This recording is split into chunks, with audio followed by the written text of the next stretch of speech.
Mr. Michaels, I'm Dr. Meltzer. I'm your mother's primary care doctor, and I wanted to meet with you and see how I can help during this difficult time. Um, I met with the intensive care doctors, and I met with the neurologist, and they explained everything that's going on with your mom. Can you tell me what your understanding is of what's happening? Uh, yeah, she has stroke. Mm-hmm. That's what I know. Uh, we were getting the kids ready for school, and I got a call, and it was her, and she said she had a headache, and I said, "Oh well, okay." And I noticed her voice was a little strange, like slurry, and so I kept her on the phone and called 911 because I know that's not a good sign. Mm-hmm. And uh, sure enough, the paramedics, everyone rushed her there. She had a stroke, Mm-hmm. and got to the hospital, and by the time we showed up there and were allowed to see her, I mean, she had every machine in the hospital hooked up to her, and tubes and things, and that was a lot more than I was expecting. Mm-hmm. And I was told that she was stable. Mm-hmm. Kidney function was good, and then so I figured we're doing okay there. And then like half hour later or an hour later, another doctor came in, an older woman, saying we need to talk about like CPR. Mm-hmm. Uh, to which I'm thinking, well, that's just a formality. If there's a CPR situation, yeah, okay, go ahead and ask me, and I'm going to say yes, do the CPR, because she's stable, and that means that she's survived this, and we're going to be moving along. And about 2 hours later, another person comes in and asks about, have they asked you about the CPR and about the resuscitation and stuff like that? And I tell them again. I said, yeah, I mean, save her life at every chance you got, because she's not bad off. She's a very active person, and it's a little irritating Mm-hmm. because here I am thinking it's like we're gonna get her up and running, and she still looks like she's asleep or whatever is going on there, and I, I'm getting conflicting messages. Yeah, first of all, I'm really sorry that this has happened, that your mom had a stroke.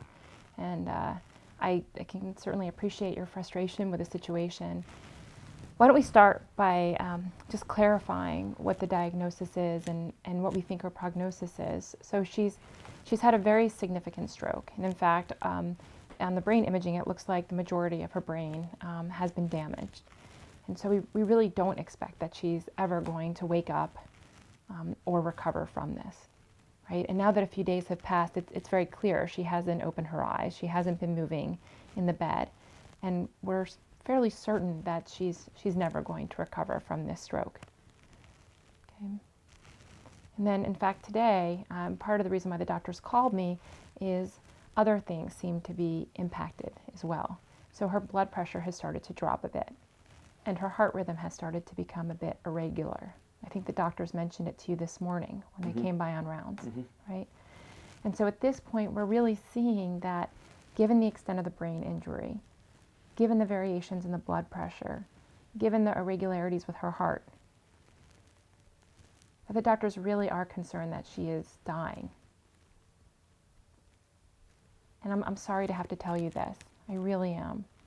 But I think it's important that you know that she's dying so that we can make sure that we treat her appropriately. Have you and your mom ever talked about what her wishes or preferences might be if she was ever in a situation like this? I signed a thing a few years ago to be the health uh, guy, Yeah. but we never had like a, no, we didn't. Yeah, it's really hard to talk about these kinds of things. And clearly she trusts you and she loves you and she feels comfortable with your making decisions for her if she Mm-hmm. appointed you to do this for her. So let me try to help you, all right? Oh, yeah. So at this point, we're fairly certain that she's in the dying process. And the big types of decisions to think about are whether you want us to keep her comfortable and allow things to progress naturally, right, as her blood pressure starts to drop or her heart goes into an irregular rhythm, or whether you want us to continue to give medications and even chest compressions if necessary, should her heart stop or should her blood pressure continue to drop. Right. Tell me a little bit more about your mom. I've only known her a short period of time. Tell me about who she is and what kind of a person she is. She's very active for someone her age. This is like she just got hit by lightning. Mm-hmm. That's why I'm having a little trouble dealing with the fact that she was totally healthy. Yeah, I know this must come as a complete shock, especially, for someone as healthy as you say your mom was. Yeah. So if very independent, you Mm-hmm. know. And I guess. The point is, we watched my dad die, and we hated that. She and I hated that, and I know he was on a machine for a little while, and I know that she made the decision for him. And I don't know whether or not they talked about it. But I just know that, the type of person that she is. Can you tell me that she can be comfortable in this situation? Because if there's no coming back from this, then I know that she wouldn't want to be kept around by machines. So we can make her comfortable. The doctors are making sure that she's getting medication right now so that she's not in pain or suffering. And certainly we can continue to do that. If you want us to focus on her comfort and to allow things to progress naturally, then we can do that. And if her heart stops or goes into an irregular rhythm, if her blood pressure continues to drop, we can just support her and make sure that she's comfortable rather than giving her medications to try to intervene.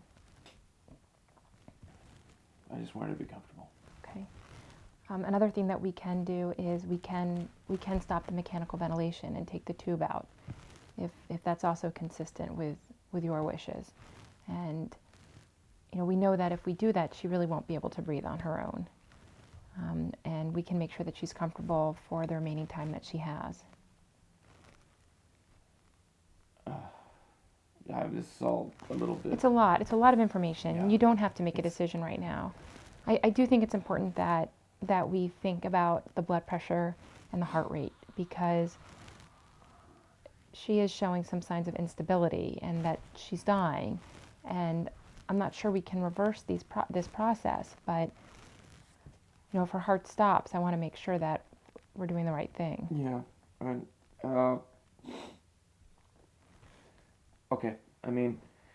Knowing that I want her to be comfortable, that's probably the road that I would prefer to take. Okay. Can I have a minute and just wait till my wife gets here? I'd like to confer all this and, sort of get my head together for a minute. Okay, sure. Take a few minutes to think about what I've said. This isn't an easy time, and it's really a very loving and generous thing that you're doing, making her comfortable. I just wish that there was any kind of sign that she's just here today, gone tomorrow.